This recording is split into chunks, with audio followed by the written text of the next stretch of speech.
dulu ya bro ya. Oke. Nah kalau misalnya nih kita mungkin balik dulu ke negara kita sendiri gitu ya. Kira-kira ada nggak data-data ekonomi yang perlu Cuan Troopers perhatikan gitu, data-data ekonomi Indonesia yang mungkin bagus dan tentunya bisa memberikan rasa maybe optimisme dan juga mungkin memberikan proyeksi yang bagus buat di tahun ini. Kira-kira ada nggak? Mungkin boleh di-share sama teman-teman kita yang lagi nonton malam hari ini.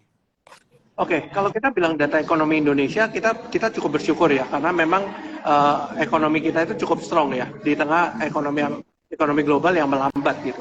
Kita kemarin kena spillover dari komoditas yang luar biasa banyak gitu ya, sehingga banyak masyarakat yang bisa konsumsi. Cuma memang kita perlu sadari bahwa pertumbuhan ekonomi Indonesia, teman-teman perhatiin deh, ketika tanpa komoditas naik pun, itu naiknya cuma 5%.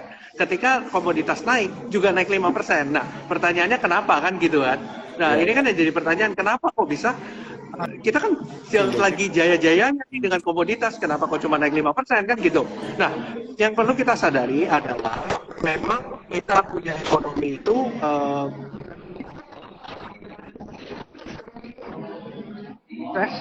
tes ya. Masuk?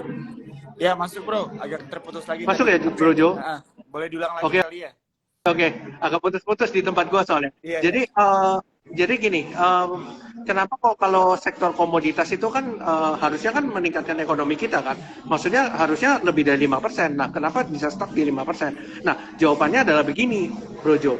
Ketika kita lagi komoditas ya, kita lagi booming-boomingnya komoditas, kita harus sadar bahwa perusahaan komoditas ini revenue-nya itu datang dari price time volume kan. Ibaratnya kalau kita dari laporan keuangan batubara misalnya, maka kita harus menghitung harga dikali dengan volume. Nah, padahal kita harus sadar bahwa perusahaan pertambangan batubara itu revenue-nya bisa naik signifikan, bukan karena volume, tapi karena harga. Harganya kan dari 100 naik 400 nih, lompat. Tapi volumenya nggak naik. Kenapa nggak naik? Karena begini. Kenapa nggak naik? Karena begini, Bro Jo. Ketika mereka mau ekspansi, itu pendanaan kan. Pendanaan itu kan datangnya dari bank. Kebanyakan ya. Pendanaannya kan datang dari bank.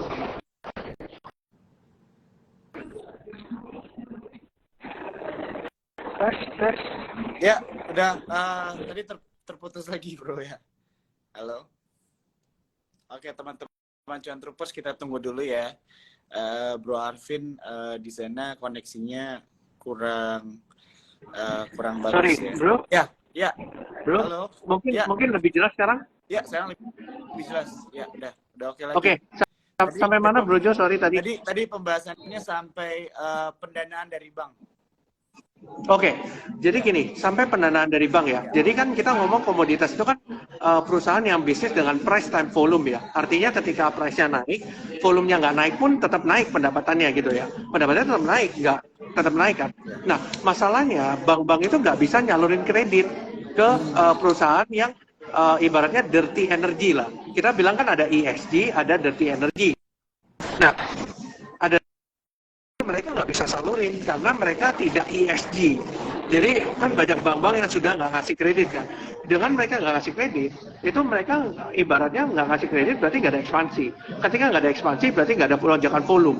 Berarti kalau nggak ada lonjakan volume berarti tidak ada tambahan employment lah ya. Tambahan employment nggak ada gitu. Nah, jadi yang menikmati pertumbuhan ekonomi ini itu lebih banyak yang middle up segment. Jadi kalau kita bilang ya yang punya tambang batu bara, jadi shareholder Adaro dan sebagainya karena dia punya sahamnya gitu. Nah, jadi pertumbuhan ekonomi itu uneven. Coba kalau misalnya yang golongan menengah atas juga naik, yang menengah bawah juga ikut naik. Nah, itu pertumbuhan ekonomi kita harusnya lebih dari 5% gitu loh. Nah, sayangnya kan pertumbuhan ekonomi kita tetap cuma 5% ya. Karena itu. Nah, sekarang kita bisa bandingin nih. Contohnya beberapa emiten ya yang mainnya di middle high. Contohnya kita bilang MAPI luar biasa keuangannya. Tapi kalau kita bandingin sama RALS yang temennya yang sama satu sektor, beda banget gitu. Trust mainnya di middle low kan, kelihatan banget keuangannya jomplang gitu loh. Padahal sama-sama retail, ya kan? Nah, jadi ini adalah perspektif yang menurutku cukup menarik untuk kita pantau sama-sama gitu. Tapi kalau secara data ekonomi kita very strong kok. Kita lihat pertumbuhan, kita lihat GDP kita cukup baik. Jadi penjualan mobil juga sangat bagus, penjualan properti juga sangat bagus. Kita bisa lihat beberapa kan, ibaratnya sekarang ini gue udah ngomong bro Jo dari tahun lalu, akhir tahun lalu, bahwa property is the next sector, karena properti itu pencatatan keuangannya itu ini bro, lagging, jadi delay Iya, ibaratnya. betul. Ya, jadi marketing salesnya sudah terjadi, bukan sebagai pendapatan, ibaratnya dia harus bangun dulu rumahnya, baru dia setelah terima jadi pendapatan bro. Makanya sekarang yang kita lihat itu adalah hasil dari marketing sales tahun 2021 yang sekarang 2021-2022. Nah, nanti kalau kita lihat, gue ada sedikit baca data dari public expose-nya, presentationnya Ciputra ya, kalau nggak salah presentationnya Ciputra. Mereka punya marketing sales 3 months 3 bulan 2023 dibandingkan dengan 3 bulan 2022, itu naiknya 73% marketing sales-nya. Ya, ini kan ada demand ya for that property. Nah, balik lagi, propertinya itu high end, middle to high end segmennya. Nah, kalau kita lihat emiten lain yang targetnya middle low gitu ya, middle low itu justru tumbuhnya nggak banyak, tumbuhnya cuma 0, sekian, 0, sekian persen. Tapi regardless seperti itu, gue punya keyakinan seperti ini sih bro. Ketika properti yang middle high itu kelihatan secara valuasi mahal, orang akan membeli properti yang middle low akhirnya, sahamnya ya. Kita bilang sahamnya ya. Karena dia berpikir bahwa, oke, BSD misalnya sudah naik tinggi, Ciputra sudah naik tinggi, Summarecon sudah naik tinggi. Mereka punya pilihan adalah yang second linernya, Alam Sutra, terus yang lainnya, Agung Podomoro Land gitu. Nah, kayak kemarin kan ada DILD ya, Intiland ya, itu kan naiknya luar biasa gitu ya. Dan targetnya juga sama bro, middle high, ya kan. Jadi tesis-tesis ini sudah terhubung, jadi make sense gitu loh. Jadi make sense, oh ternyata benar ya, gitu. Jadi kita nggak kaget kenapa MAPI bisa naiknya gila-gilaan, lalu penjual mobil Astra luar biasa, penjual Hyundai bisa 3 kali lipat. Nah jadi itu sudah terkorelasi semua, gitu. Jadi seperti itu sih bro, itu tesis. Oke, thank you banget ya Bro Arvin. Wah nih teman-teman Cuan Troopers yang nonton malam hari ini pasti tercerahkan banget ya. Aku juga tadi jadi setuju banget gitu ya sama yang Mas Arvin barusan Bro Arvin jelaskan gitu ya teman-teman ya.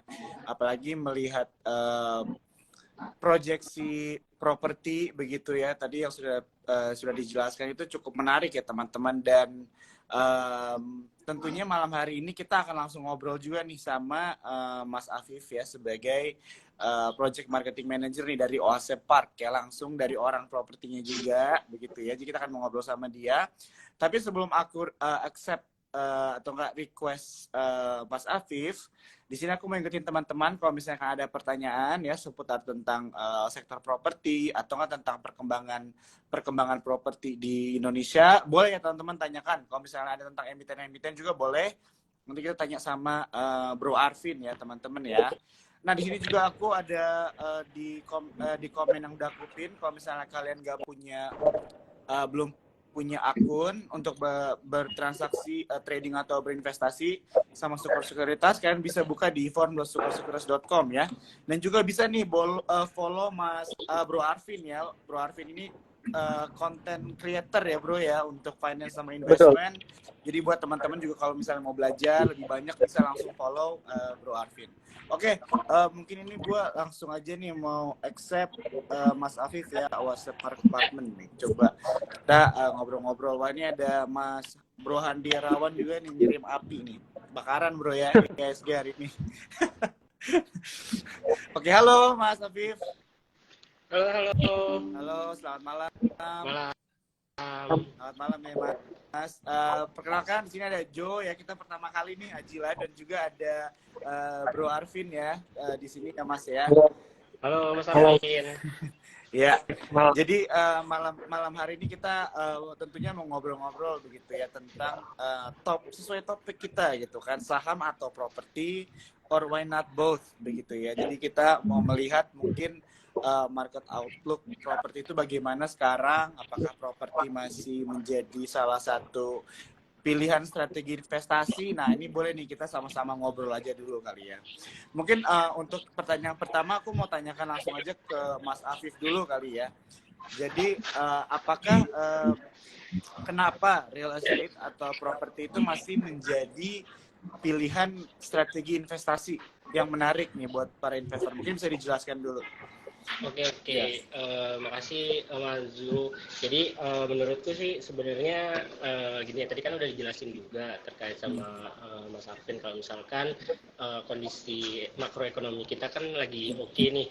Nah, cuman emang ada tergantung sih dari masing-masing orang gitu ya, mau milih portofolio yang mana nih. Nah, menurutku kalau dari sisi orang yang milih portofolio untuk investasi di properti, itu tuh mungkin dilihat dari sisi resikonya. Nah, di mana investasi properti sendiri itu merupakan salah satu instrumen investasi yang cukup aman di tengah, baik itu di tengah kondisi makro yang kemarin dari 2020 kemudian 2021 sampai 2022 itu sedikit gonjang-ganjing tuh akibat ada COVID, terus juga terkait sama isu yang resesi, terus juga terkait sama yang isu perang dagang, perang Rusia. Nah, kalau misalkan di sendiri sih sebenarnya kalau dari secara outlook nih ya, walaupun emang kenaikan indeks harga jual itu mencapai 5%, namun minat dari konsumen sih tetap ada. Nah, sementara itu sebenarnya indeks permintaan terhadap properti di khususnya hunian ya, itu justru naik nih sekitar 9% dari tahun 2022. Nah, mungkin menurutku sih tetap logika simpel ya. Jadi mereka itu yang investasi di properti itu mungkin diambil dari lahan yang emang sedikit maksudnya lahan yang berkurang gitu ya, terus kemudian banyak yang lahannya itu nggak akan bertambah lah seperti itu. Nah, tapi harganya itu akan selalu naik. Mungkin mereka akan selalu, oh ya investasi yang teraman itu ketika emang membeli sesuatu yang demand-nya itu ada tapi supply-nya itu berkurang, seperti itu sih. Oke. Terima kasih ya Mas ya. Mungkin aku langsung lempar mungkin ke Bro Arvin kali ya. Kalau misalnya dari Bro Arvin sendiri gimana kira-kira apakah membeli real estate atau properti itu masih menjadi pilihan strategi investasi yang menarik begitu kan? Apalagi kan kalau misalnya kita lihat sekarang kan instrumen investasi itu kan banyak banget tuh Bro ya kan, apalagi dunia yang udah serba teknologi dan semuanya kayaknya instrumen produk investasi itu banyak banget gitu kan. Makanya itu juga mungkin menjadi salah satu tantangan juga nih buat para generasi-generasi yang baru untuk bisa mengerti apa itu sebenarnya investasi kan, karena investasi bodong juga ikutnya hadir gitu ya seiring berkembangnya istilahnya produk-produk investasi ini. Dan memang kan kalau misalnya kita lihat kan real estate atau properti itu kan salah satu bukan produk instrumen investasi lama gitu kan. Nah, jadi mungkin view-nya dari Bro Arvin gimana nih mengenai investasi real estate atau properti? Oke, kalau kita bilang investasi real estate atau properti ya, kita bilang secara spesifik properti ya. Itu adalah salah satu instrumen yang kita bisa bilang itu kita jarang banget ibaratnya nanya harga properti, misalnya contoh ya, kita sudah beli properti nih, terus kita besok tanya ke sebelahnya, harga properti udah naik nggak? Enggak kan, gitu loh. Kita biasanya kalau di saham kan kebalik nih, kita kata lihat terus chartnya, jadi bisa tahu gitu kan, kita terganggu psikologinya. Jadi sebenarnya kalau tradisional properti, aku rasa itu juga menarik gitu ya, maksudnya kita sendiri juga harus punya portfolio real asset gitu, nggak cuma paper asset semua gitu. Jadi memang harus ada portfolio real asset, karena properti sendiri itu inflasi ya. Jadi sebenarnya kita invest di properti itu kita berusaha untuk melawan inflasi gitu. Jadi terutama properti yang maksudnya pada penduduk dan sebagainya. Dan kita kalau lihat ya sebenarnya semakin growing pertumbuhan penduduk, maka demand for property juga ikut naik kan gitu. Sebenarnya secara ideal. Berarti demand-nya akan terus ada gitu. Nah, cuma masalahnya kan dari pengembang kan tinggal pintar-pintarnya gimana caranya supaya mengemas properti ini jadi sesuatu yang ibaratnya banyak klien-klien yang suka. Karena target banyak properti kan sekarang milenial. Kita lihat ke rumah-rumah properti zaman sekarang kecil-kecil, nggak terlalu ibaratnya ya cukup menarik gitu ya, di mana banyak pengembang-pengembang besar juga sudah larinya ke sana. Jadi menurut properti itu masih salah satu opsi investasi yang kita ibaratnya bisa difasilitasi lah ke sana gitu. Oke, oke. Thank you banget ya, Bro Arvin jawabannya. Oke, jadi mungkin sekarang kita lanjut ya. Tadi kan kita juga ngobrol tentang market outlook dari properti itu. Tadi kita udah ngobrol kan sama Bro Arvin. Nah, sekarang mungkin saya mau langsung tanya nih sama Mas Afif kali ya, sebagai bisa dibilang juga orang lapangan lah ya kan. Karena project manager juga nih kan langsung di propertinya. Kira-kira kalau misalnya dari Mas Afif sendiri, tanggapannya apa nih tentang market outlook dari industri atau sektor properti?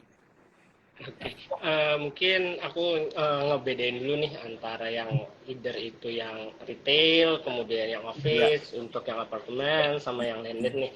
Nah, kalau misalkan dari retail sendiri, sebenarnya itu tuh beberapa data tuh bilang kalau misalkan retail yang dekat dengan lokasi yang strategis, apalagi didukung sama pernyataan Mas Arvin tadi, kalau misalkan secara kelas itu middle up nih yang lebih tinggi. Nah, itu mungkin secara retail itu sedikit meningkat dibandingkan pada saat COVID kemarin 2-3 tahun yang lalu lah.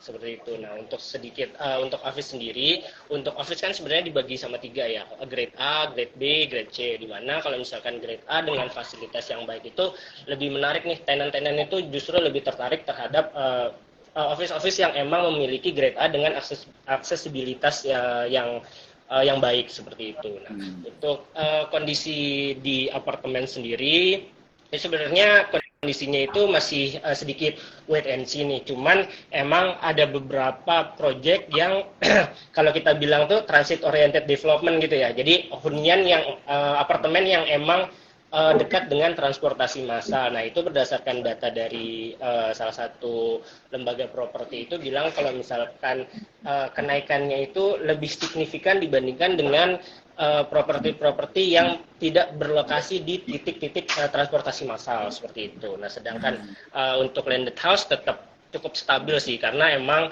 ya kita tahu ya orang Indonesia kan harus punya landed house. Kalau misalkan baru dianggap udah apa ya udah settle tuh harus punya landed house lah. Seperti itu. Mungkin kalau dari sisi sih gitu. Oke, jadi tadi aku mungkin recap sendiri sedikit gitu ya. Jadi kalau Mas Afif menjelaskan tadi dari 4 sisi begitu ya. Dari retail, dari office, dari apartemen dan juga landed house begitu ya, Mas ya. Oke. Kalau misalnya mungkin aku bisa lempar ke Bro Arvin sendiri tanggapannya, mungkin kalau misalnya ada yang mau ditambahin sedikit, bagaimana melihat outlook marketnya mungkin properti, apalagi setelah tadi udah dijelaskan sama Mas Afif juga. Oke, sebenarnya gini, tadi Mas Afif kan dari pastinya lebih tahu gitu ya dari kita yang mungkin cuma berkecimpung di dunia sahamnya gitu ya. Mungkin makanya kenapa kita kan ibaratnya bisa bertukar informasi lah ya gitu. Maksudnya dalam arti di lapangan itu seperti apa. Jadi memang kalau kita mengacu dari data beberapa emiten di bursa ya, memang kita lihat beberapa yang seperti gue bilang Brojo, memang kalau kita lihat ya memang yang middle high itu lebih kencang penjualannya sepertinya. Dari marketing sales-nya kita kelihatan sekali. Nah, jadi memang kalau dari yang middle high itu seperti kita bilang ada spillover commodity dan sebagainya, ini akan berdampak langsung ke sektor properti. Tapi memang tidak rata gitu. Jadi yang kita lihat yang middle low justru agak terhambat gitu, sepertinya ya, karena pertumbuhannya itu nggak sesignifikan itu. Tapi kalau kita lihat memang ada tren pertumbuhan gitu ya. Nah, cuma yang perlu kita garis bawahi adalah kan tingkat suku bunga juga naik ya. Kalau kita lihat kan tingkat suku bunga juga menghambat dari sektor pertumbuhan sektor properti dan juga politik juga ya yang menyebabkan orang wait and see. Tapi overall kalau kita lihat ketika misalnya contoh ya industri kan banyak masuk ke Indonesia juga dari luar negeri. Pasti juga ada ekspat juga kan yang masuk ke Indonesia juga. Nah, mereka kan juga butuh yang namanya tempat tinggal nih. Nah, mereka juga butuh yang namanya tempat tinggal. Jadi demand for property itu nggak akan turun sebenarnya. Kecuali terjadi ekonomi yang misalnya setiap pertumbuhan ekonomi kita turun dan itu akan berbeda cerita. Kalau kita lihat power ekonomi masih sangat strong. Jadi kemungkinan untuk properti ini demand growth-nya masih naik, menurutku masih possible untuk saat ini. Ya. Oke, thank you banget ya, Bro Arvin. Mungkin kalau misalnya kita lanjutin lagi nih pertanyaan kita, soalnya udah lumayan ada beberapa banyak pertanyaan. Jadi untuk sampai kita ke mereka, mungkin ada di sini pertanyaan-pertanyaan yang kita selesaikan dulu kali ya. Mungkin aku langsung aja nanya sama Mas Afif ya. Jadi kan tadi yang seperti udah kita bahas juga, memang properti itu bisa selalu menjadi pilihan investasi bagi generasi lama gitu ya. Karena mungkin dulu mungkin lebih murah kali ya beli rumah gitu kan daripada sekarang begitu kan. Nah, tapi kalau misalnya dengan keadaan sekarang begitu ya, apakah sektor properti ini masih tetap bisa menjadi pilihan buat generasi-generasi yang baru, generasi-generasi yang lebih muda? Mungkin bisa dijelaskan? Oke, sebenarnya aku mungkin balik lagi sih ke taste yang tadi aku bilang ke masing-masing orang. Tapi secara prinsip tuh mungkin balik lagi jangan don't put the whole eggs in one basket gitu ya. Nah sebenarnya kan ada beberapa gitu ya instrumen investasi, either itu saham, itu obligasi atau derivatif lainnya, ataupun investasi-investasi yang emang investasi lama nih seperti emas ataupun properti. Nah, cuman ya tadi kalau misalkan dari sisi properti sendiri itu investasinya yang mungkin cenderung yang lebih aman, lebih tenang, lebih bisa tidur lah seperti itu. Nah, kalau misalkan saham kan ataupun kalau obligasi mungkin lebih tenang ya. Kalau saham kan kalau nyolek dikit, lu udah dapat bagger belum? Lu gitu-gitu kan? Nah, iya. Nah, itu kan lebih psikologis lah, main psikologis. Nah, gitu sih mungkin dari aku. Jadi balik lagi ke taste masing-masing. Kalau misalkan, tapi ya tetap sesuai sama prinsip, jangan naruh uang di dalam satu basket seperti itu sih. Ya. Oke. Mungkin kalau thank you ya Mas Afif ya. Kalau misalnya dari Bro Arvin sendiri gimana nih kalau misalnya melihat sektor investasi properti, kalau misalnya kita masukin ke dalam portfolio investasi, pembagiannya gimana, atau mungkin tantangannya apa nih buat anak-anak muda, bagaimana mereka cara membeli atau enggak mulai berinvestasi properti itu, kira-kira ada nggak ya jalannya atau gimana tuh? Oke, kalau kita bilang properti sendiri kan memang properti itu bukan aset yang ibaratnya kayak saham gitu ya. Kita bisa start di saham. Properti itu yang let's say kita ngomong BSDE aja yang cukup besar ya di bursa kita itu harga Rp1.000 per lembar. Berarti kita kalau mau beli satu lot itu cuma 100.000. Tapi mahal banget ya. Agak tinggi lah. Kita bilang capital yang dikeluarkan sangat tinggi. Jadi kita ibaratnya harus KPR biasanya gitu untuk mendapatkan properti itu. Tapi kita harus ngerti bahwa kita harus bagi nih, kita punya pendapatan gitu ya. Kita punya pendapatan dan kita harus bagi nih. Oke, untuk KPR sekian, ini sekian. Karena kalau kita nggak punya planning dari awal, itu bisa berantakan nanti ketika cicilan kesekian-kesekiannya. Jadi kita harus bahwa seberapa mampu sih kita beli properti dan kita harus ukur juga properti yang jenis apa yang menarik untuk kita investasikan. Dan tentu aja properti yang menarik yang diinvestasikan adalah lokasi yang strategis. Tadi Mas Afri juga sampaikan gitu ya, public transport gitu. Itu akan menarik untuk diinvestasikan gitu. Jadi untuk pribadi dan segi properti ya sama gitu ya. Don't put all the eggs in one basket karena meskipun aku pun investasi saham properti, ya kenapa nggak punya properti real asetnya juga gitu loh, gitu. Karena juga maksudnya dengan beli saham properti, kita berarti yakin bahwa prospek properti ke depan kan baik. Nah, kenapa kita nggak beli propertinya juga kan gitu? Gitu. Ya, setuju banget ya Bro Arvin ya. Jadi teman-teman di sini tetap ya kita bisa melihat bahwa sektor properti itu memang tetap menarik ke depannya gitu, tidak hanya dari sisi paper asetnya juga, tapi langsung real concrete-nya juga begitu ya. Maksudnya menjadi pilihan atau enggak menjadi option salah satu produk investasi yang kita miliki begitu ya.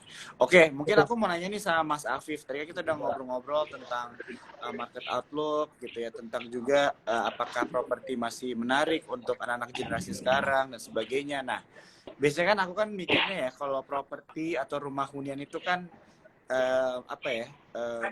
bisa dibilang bagus itu biasanya tergantung dari lokasi gitu kan ya. Soalnya aku dulu Yang aku ingat gitu ya, contohnya kalau orang tua, kalau misalnya daerahnya semakin ramai itu harganya semakin mahal gitu kan, contohnya dan sebagainya. Nah, mungkin selain lokasi nih, kira-kira apa aja yang perlu dipertimbangkan nih buat sama teman-teman cuan trupers yang mungkin tertarik untuk berinvestasi di properti? Oke, Mas Ju. Jadi kalau misalkan dari pakar-pakar properti kan sebenarnya ada tiga nih dari properti sendiri, lokasi, lokasi, lokasi gitu kan. Iya. Jadi selalu lokasi, lokasi, lokasi. Nah, cuman balik lagi sih sekarang pilihannya lokasinya itu seperti apa? Apakah yang mudah dijangkau, apa yang dekat dengan fasilitas, ataukah emang properti yang baik itu yang selalu ada di tengah kota.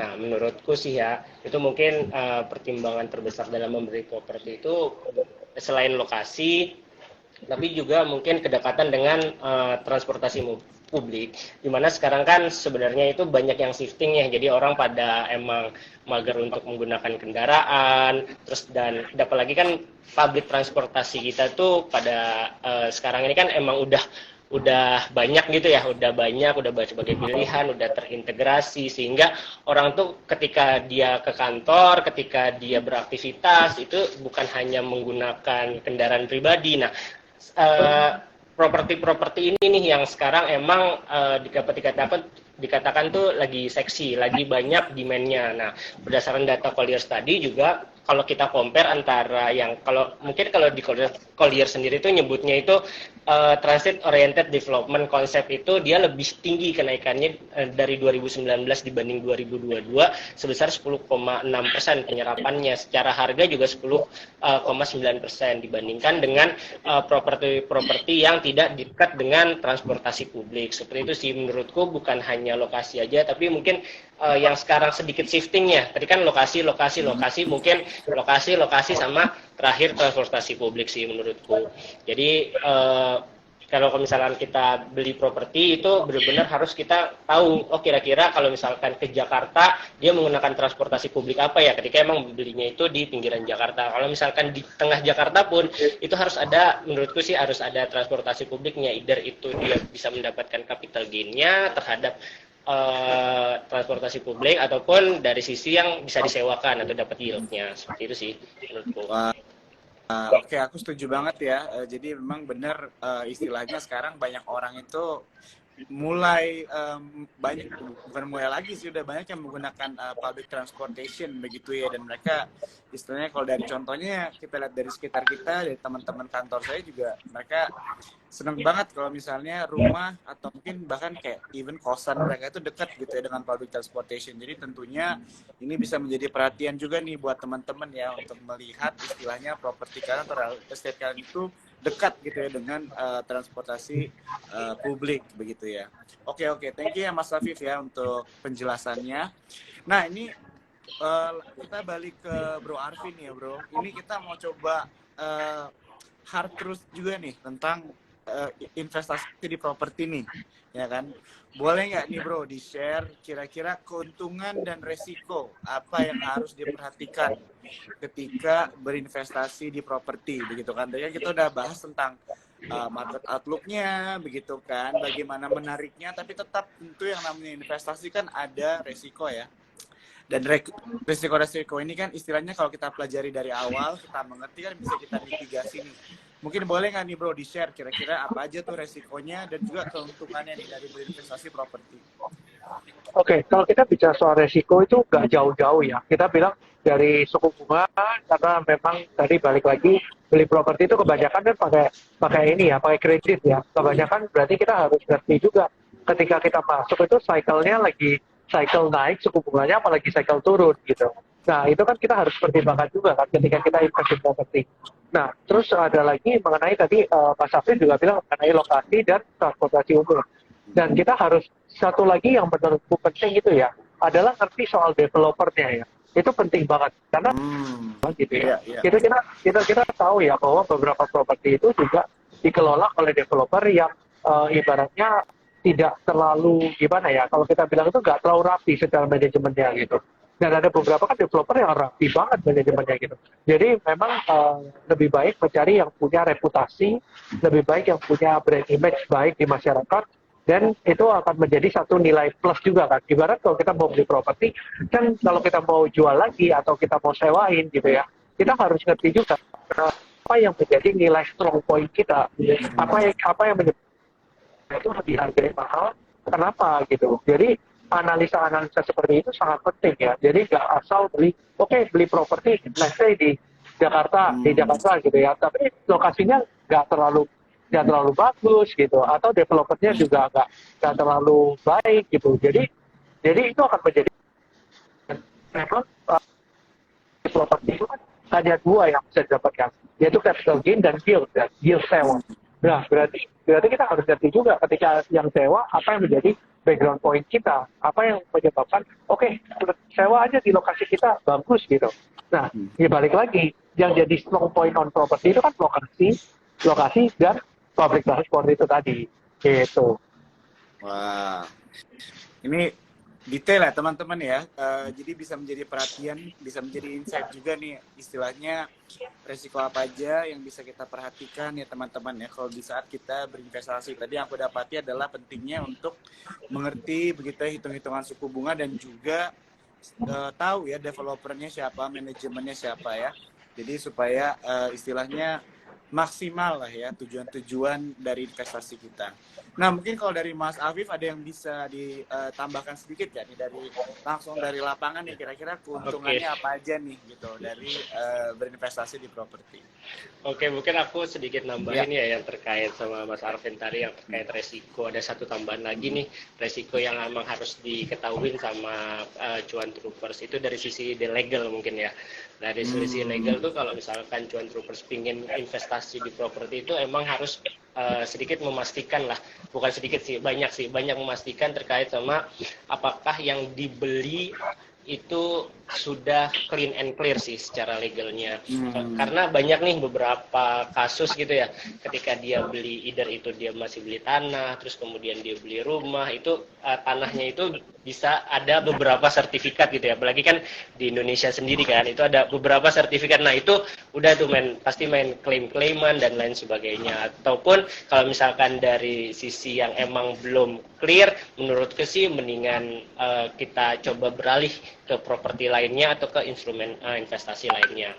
Itu sih kalau misalkan secara keuntungan ya, bener Bro Arvin tadi bilang kalau misalkan di properti sendiri itu sebenarnya ada dua yaitu capital gain ketika dia beli sekarang, kemudian dia nunggu, terus kemudian dia jual di tahun yang akan datang, dia akan mendapatkan capital gain-nya. Ataupun ketika dia beli terus kemudian dia sewa, itu dia akan mendapatkan yield-nya. Mungkin aku nambahin satu lagi, sebenarnya properti kan secara capital gain tadi kan dia juga bisa sebagai hedging nih terhadap inflasi ya. Nah, maksudnya ya terbalik lagi ke time value of money, ketika emang dia itu bisa jadi hedging ya, salah satu ya bisa beli properti lah, seperti itu, investasi properti lah, menurutku sih gitu. Oke, makasih Mas Afif jawabannya. Jadi penting ya teman-teman untuk memperhatikan legalitas begitu ya saat kita berinvestasi di properti begitu kan. Nah, kalau misalnya ngomong-ngomong tentang legalitas, tentang keuntungan, resiko dan sebagainya kan kita udah bahas nih. Mungkin dari Mas Afif sendiri bisa nggak nih menjelaskan, mungkin buat teman-teman yang dari awal tuh udah mungkin bertanya-tanya belum sempat kita bahas, Oase Park kita apa tuh Mas? Gitu kan. Mungkin boleh sama teman-teman dijelaskan sendiri nih gimana. Oke, ya kalau misalkan Oase Park sendiri itu sebenarnya suatu hunian yang ada di daerah Ciputat, di mana itu terintegrasi langsung dengan public transportasi. Ini bukan karena campaign-nya itu, cuman emang apa namanya, bukan, tadi aku nggak mau ya, tapi emang kita terintegrasi langsung sama Transjakarta seperti itu. Jadi kalau misalkan seperti kita tahu ya, Transjakarta itu kan sebenarnya secara cost tuh hanya 3.500 gitu ya. 3.500 sekali jalan, kemudian baliknya juga 3.500. Nah, emang beberapa temanku aja nih ya, ketika emang dia secara cost itu bisa, dia akan memilih ke properti-properti atau kos-kosan yang dekat dengan Transjakarta, dari Transjakarta itu ya, ataupun KRL, seperti itu sih. Oke. Jadi kalau buat teman-teman cuan-troopers di sini mungkin ada yang mau tanya-tanya bisa langsung ke Instagramnya Wasepar gitu ya Mas ya. Oh, oke. Ya benar Mas. Ya, oke. Jadi teman-teman cuan-troopers di sini kalau misalnya mau ada pertanyaan tentang Wasepar bisa langsung aja follow ya teman-teman ya, nanti dijawab langsung sama admin Instagramnya. Oke, mungkin untuk Bro Arvin kita bisa kali ya 1 atau 2 pertanyaan lagi kita ambil pertanyaan dari Cuan Troopers nih ya. Ada beberapa pertanyaan ini mau aku tanyakan sama Bro Arvin nih. Nah, pertanyaannya dari Ariel nih Bro Arvin. Jadi nanya, kok bagi yang belum punya sektor properti ada emiten yang masih bisa di entry nggak? Dan around berapa oke untuk entry? Thank you. Waduh, spesifik banget ya. Mungkin emitennya aja kali ya kalau ada, atau sektor properti general kayaknya iya nggak usah sampai ke ini. Oke. Sebenarnya sektor properti kan cukup banyak ya. Kalau kita bilang ada industrial, ada komersial ya, residential sorry. Jadi memang ada 2 sektor ini yang menarik ya untuk properti. Tapi yang kalau kita perhatikan yang hari ini kencang itu justru bukan yang residential, malah yang komersial. Kita ngomong Demas, SSIA, lalu BES, itu kita lihat volumenya lumayan kencang gitu ya. Dan kalau kita lihat berdasarkan realisasi investasi, berarti kan kalau kita lihat lahan industri, berarti kita harus lihat realisasi investasi sebagai leading indikatornya. Nah, kalau kita lihat realisasi investasi di Indonesia masih bertumbuh gitu ya, sampai saat ini masih bertumbuh. Berarti kan demand atas lahan komersial sangat baik. Cuma yang perlu kita tahu bahwa penjualan lahan komersial itu sangat berbeda dengan penjualan residensial. Kenapa? Karena penjualan lahan komersial itu jualnya per hektar-hektar tuh. Beda sama komersial yang jualnya berapa meter persegi. Nah, kalau 1 kuartal itu bisa aja emiten itu tidak membukukan penjualan sama sekali. Jadi sangat fluktuasi gitu bro. Sangat fluktuasi untuk kinerjanya.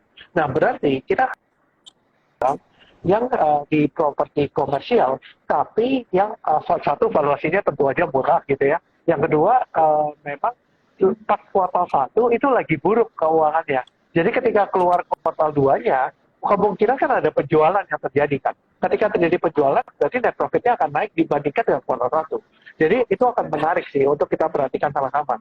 Nah, kalau residensial kita lihat kan sudah rata-rata sudah pada lari gitu ya, sudah pada lari kenceng semua.